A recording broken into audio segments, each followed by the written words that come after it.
নমস্কার বন্ধুরা, আজ আমি একটা রাতের রুটি দিয়ে খাওয়ার রেসিপি তৈরি করছি। তার জন্য খুব সামান্য আমি তেল দিয়ে দিয়েছি। খুব একটা তেল লাগবে না, এতে 1 চামচের মতন তেল ব্যবহার করলাম। তেলটাকে একটু গরম হতে দেই। তেলটা আমাদের গরম হয়ে গেছে, আমি সাদা জিরা ফোড়ন দিয়ে দিলাম। ফোড়নের থেকে সুন্দর গন্ধ বেরোলে আমি একটু রসুন কুচি দিয়ে দেব। 2টো রসুন কুচি দিয়েছি।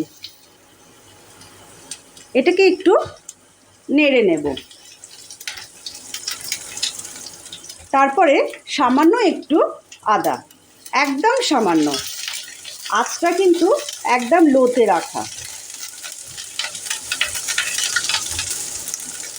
এটা একটু ভাজা ভাজা হয়ে গেলে পরেই আমরা ছোট ছোট 2টো সাইজের সরু সরু করে কাটা লম্বা লম্বা করে পেঁয়াজ দিয়ে দিলাম। পেঁয়াজটাকে খুব একটা লাল করব না, একটু নরম নরম করব। পেঁয়াজটা নরম হওয়ার জন্য আমি সামান্য একটু লবণ ব্যবহার করলাম। পেঁয়াজটা আমাদের একটু নরম হয়ে এসেছে।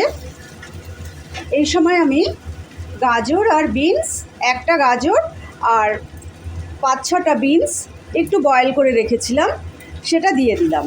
সবগুলো কিন্তু যা যা সবজি ব্যবহার করছি সবগুলোই কিন্তু একই সমানভাবে আমি কেটে নিয়েছি।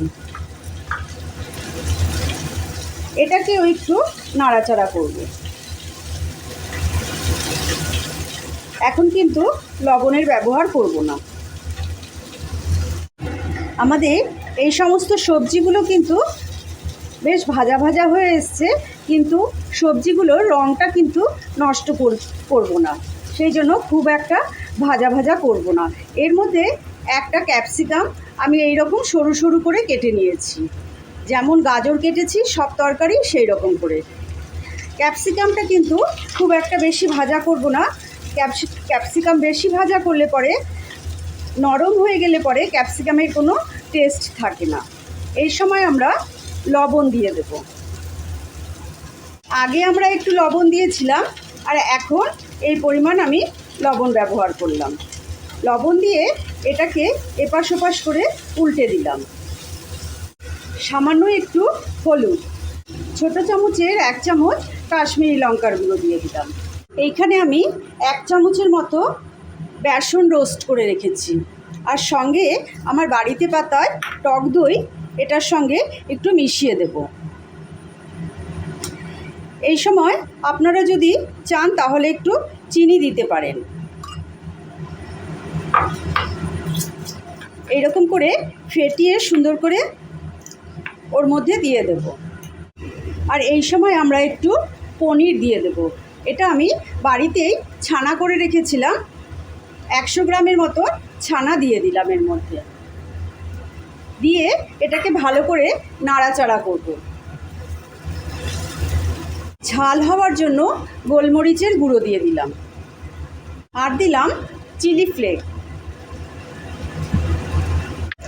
আমি এই বেসনটা যে ফেটিয়ে রেখেছি টক দই দিয়ে, এর মধ্যে আমি 1/2 চামচ চিনি মিশিয়ে রেখেছি। এবার আমি এটা দিয়ে দিলাম। দিয়ে এবার লো ফ্লেম করে একটু নাড়াচাড়া করব। আমার চ্যানেলটা যদি ভালো লাগে তাহলে অবশ্যই লাইক, শেয়ার, কমেন্ট, সাবস্ক্রাইব অবশ্যই করবেন। আমার যদি নতুন বন্ধু হয়ে থাকেন তাহলে পাশে থাকা বেল বাটনটা অবশ্যই প্রেস করে দেবেন, তাহলে সবার আগে নোটিফিকেশান আপনাদের কাছে পৌঁছে যাবে।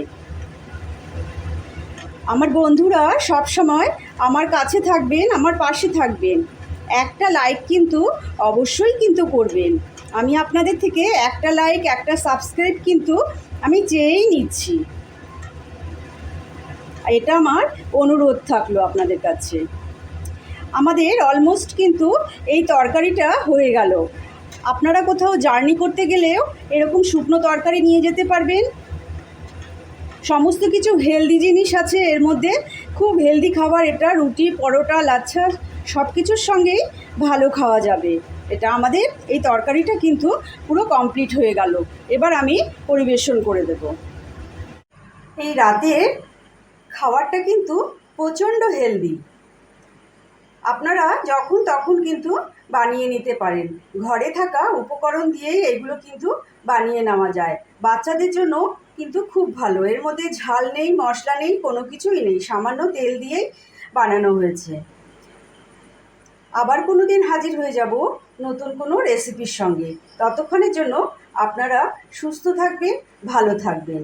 আর একটা লাইক করতে ভুলবেন না কিন্তু।